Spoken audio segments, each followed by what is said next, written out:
Hello दोस्त, कैसे हैं आप लोग। चलिए आज हम लोग बात करते हैं बिहार चुनाव को लेके, क्योंकि बिहार में 2 चरणों में चुनाव होना था। पहला चरण का चुनाव तो कल समाप्त हो गया और अब 11 तारीख को दूसरे चरण का चुनाव होना है। हमारे क्षेत्र में दूसरे चरण में चुनाव होगा, इसीलिए आज का वीडियो चुनाव को लेके है। क्योंकि बहुत सारे साथी ऐसे हैं जो इस बार पहली बार वोट करेंगे और बहुत सारे ऐसे साथी हैं जो कई बार वोट कर चुके हैं। सबसे पहले हम लोगों को ये समझना चाहिए कि वोट है क्या और वोट में कितनी ताकत होती है। जब से देश आज़ाद हुआ, क्योंकि उससे पहले अंग्रेज़ों का गुलाम था ये देश, तो उस वक्त चुनाव नहीं हुआ करते थे। अंग्रेज़ हुकूमत करती थी, उसी के परिवार के लोग हुकूमत करते थे। उसके बाद देश आज़ाद हुआ और देश में संविधान बना। संविधान बनने के बाद ये देश लोकतांत्रिक देश घोषित हुआ और इस देश में चुनाव की परंपरा शुरू हुई। चुनाव का मतलब ये था कि जनता सरकार तय करेगी, जनता जिसको चाहेगी उसको सत्ता पे बैठाएगी। जनता को जिस पे भरोसा होगा वो अपना मत का अधिकार करके उसको गद्दी पे बैठाएगी, यानी उसको शासन सौंपेगी और इस देश का बागडोर उसके हाथों में देगी ताकि वो इस देश का विकास कर सके। तो जब से लोकतंत्र शुरू हुआ तो हम लोगों को भी वोट का अधिकार मिला और वोट में इतनी ताकत होती है, शायद हम लोगों को अंदाज़ा नहीं है, क्योंकि हम लोगों ने कभी इस पर चर्चा नहीं की और हम लोगों ने कभी इसके बारे में सोचा नहीं। वोट एक ऐसी ताकत है कि इसको इस मिसाल से समझते हैं कि इंसान पूरे जीवन में, कोई भी इंसान पूरे जीवन में 3 वक्त ऐसा उनके जीवन में आता है जो एक सम्मान होता है। 3 वक्त जब इंसान पैदा होता है, चाहे वो अमीर हो गरीब हो, वो कोई भी हो, वो बिल्कुल सिंपल, एकदम बिल्कुल बराबर होता है। और जब वो इंसान, कोई भी इंसान जब मरता है उस वक्त भी उसकी स्थिति बराबर होती है, चाहे वो कोई भी हो, अमीर हो गरीब हो, मंत्री हो, कुछ भी हो सकता है, लेकिन उसकी स्थिति बराबर होती है। और तीसरा यही समय होता है चुनाव का समय, यानी मत का अधिकार। मत में इतनी ताकत है, वोटिंग में इतनी ताकत है कि आपका एक वोट हो, चाहे प्रधानमंत्री का एक वोट हो, चाहे मुख्यमंत्री का एक वोट हो, चाहे किसी भी नेता लीडर का या किसी भी बड़े पोस्ट पर रहने वाले अधिकारी का वोट हो, वो बराबर ही होता है, उसका मान्यता जो है बराबर है। आप इस बात से अंदाज़ा लगा सकते हैं कि कितनी ताकत और कितनी पावरफुल ये वोटिंग का अधिकार है कि आप जो एक वोट देंगे उसकी भी उतनी ही पावर होगी और एक प्रदेश का प्रधानमंत्री भी वोट देगा तो उसकी एक वोट की भी पावर उतनी ही होगी। हम लोग अपनी पावर को, अपनी ताकत को नहीं समझते हैं। यही वजह है कि अपने वोट को हम लोग सबसे पहले तो देखिए देने से भी हिचकिचाते हैं। वोटिंग का दिन हम लोगों को कोई कहता है तब जाके हम लोग वोट करते हैं। नहीं, वोट आपका अधिकार है, वोट हमारा अधिकार है। बढ़ चढ़ के वोटिंग करना चाहिए, बढ़ चढ़ के खुद भी करनी चाहिए, दूसरों को भी समझाना चाहिए कि नहीं भाई, ये ऐसा मौका बार बार नहीं आता है, 5 साल में एक बार आता है। वोटिंग करो और बढ़ चढ़ के वोट करो। किसी के कहने पे किसी पार्टी को वोट करो या ना करो, लेकिन वोट ज़रूर करो। वोट बहुत बड़ी ताकत रखता है। वोट से आप अपने भविष्य को संवार सकते हैं।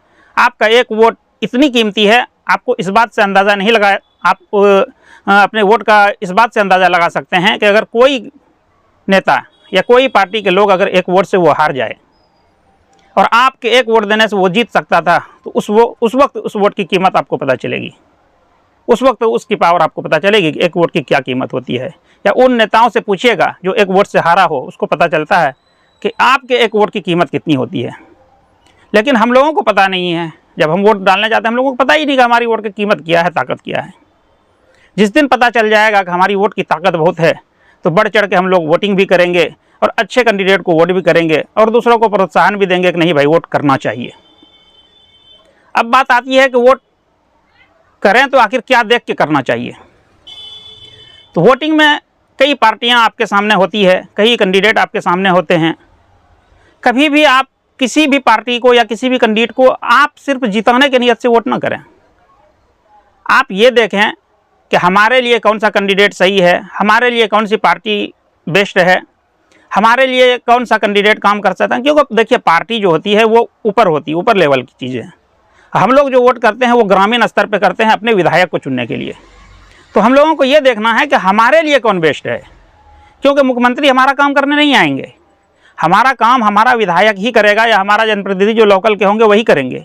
तो हमको इनको पहले देखना चाहिए कि लोकल में कौन बेस्ट है, इनमें से कौन बेस्ट है जो हमारे इलाके का काम कर सके, हमारे बच्चों के लिए काम कर सके, हमारे शिक्षा के लिए काम कर सके, हमारे क्षेत्र के विकास के लिए काम कर सके। क्योंकि मुख्यमंत्री आपके यहाँ नहीं आएंगे काम करने, यही विधायक होंगे, यही नेता होंगे जो आपके इलाके में काम करेंगे और आपके लिए काम करेंगे। तो इन्हीं में से आपको एक को चुनना चाहिए जो सबसे बेस्ट हो, जो इलाके के लिए अच्छा हो। और हमेशा एक नेता लीडर में ये चीज़ देखना चाहिए कि उनका स्वभाव कैसा है, क्या वो मिलनसार है, क्या वो हमारे क्षेत्र के हैं, क्या हमारे सुख दुख में वो पहले भागीदार रहे हैं, क्या इनसे पीछे हमको कभी उनसे ज़रूरत पड़ी थी वो हमारे साथ आए थे। ये सभी चीज़, ये सब फैक्टर देख के ही आपको वोट करना चाहिए। वोट ज़रूर कराएं आने वाले चुनाव में।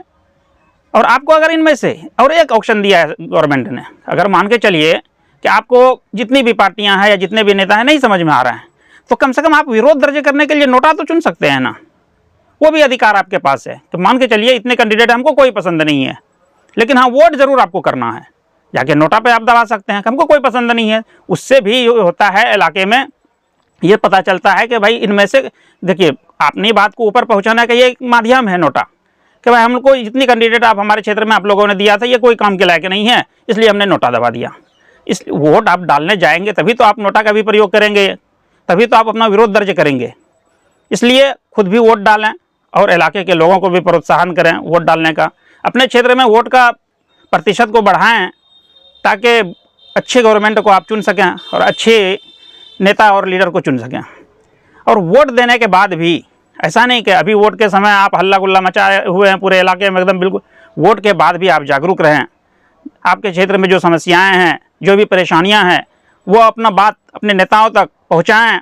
और जो नेता के अभी कार्यकर्ता पूरे सक्रिय दिख रहे हैं, जो भी पार्टी के हो, मैं सभी पार्टी से के नेताओं से और कार्यकर्ताओं से निवेदन करूंगा कि अभी तो आपको लग रहा है कि हमारी पहुँच बहुत है नेता तक अभी, क्योंकि अभी वोट होना है, वोट हुआ नहीं है। जीतने के बाद भी आप अपने पहुँच का फ़ायदा अपने क्षेत्र को दें। जीतने के बाद भी जो भी आपके वर्कर हैं, आपका इलाका है, जो भी आपकी समस्याएं हैं इलाके में, उन समस्याओं से नेताओं को अवगत कराएं और उनसे उस चीज़ को काम करने में उनका सहयोग और उनका विश्वास हासिल करें कि नहीं भाई हमने आपको वोट दिया है, दिलवाया है, हमारे क्षेत्र में ये कमियां हैं, हमारे क्षेत्र में ये परेशानी है, इसको दूर करें। क्योंकि जितनी मेहनत अभी आप कर रहे हैं उन नेताओं को जिताने के लिए, उतनी मेहनत अगर आप उनको जीतने के बाद करेंगे तो इलाके का विकास ज़रूर होगा। तो इसलिए मैं तमाम नेताओं से, कार्यकर्ताओं से ये बिल्कुल अपील करूंगा अपने तरफ से कि प्लीज़ जीतने के बाद भी जितना सक्रिय आप अभी हैं उतना सक्रिय आप जीतने के बाद भी इलाके के प्रति रहेंगे, इलाके के लोगों के प्रति रहेंगे। और ऐसा नहीं कि जीतने के बाद नेता कहाँ आप कहाँ, वोट तो हमारा आपने कह के सुन के ले लिया, दिलवा दिया किसी भी पार्टी को, उसके बाद जब इलाके की में आपकी ज़रूरत है तो आप हमारी बात सुनने को भी तैयार नहीं। बिल्कुल भी ऐसा नहीं करेंगे मेरे भाई। आप इस चीज़ को हमेशा ध्यान रखेंगे कि जितनी सक्रियता, जितनी एकदम बिल्कुल भागीदारी अभी आपकी है, उतनी भागीदारी आपका चुनाव के बाद भी होना चाहिए, ताकि आप नेताओं से काम ले सकें। नेताओं से आप काम लेंगे तभी इलाके का विकास होगा। तो चलिए दोस्तों, आज के वीडियो में, आज के टॉपिक में इतना ही। आप लोग इस वीडियो को देखें और इस वीडियो को दूसरों तक भी शेयर करें और अपने वोट के अधिकार का प्रयोग जरूर करें और अच्छे उम्मीदवार, अच्छे कैंडिडेट को वोट ज़रूर करें और उसको जिताने का काम करें। तो चलिए, शुक्रिया।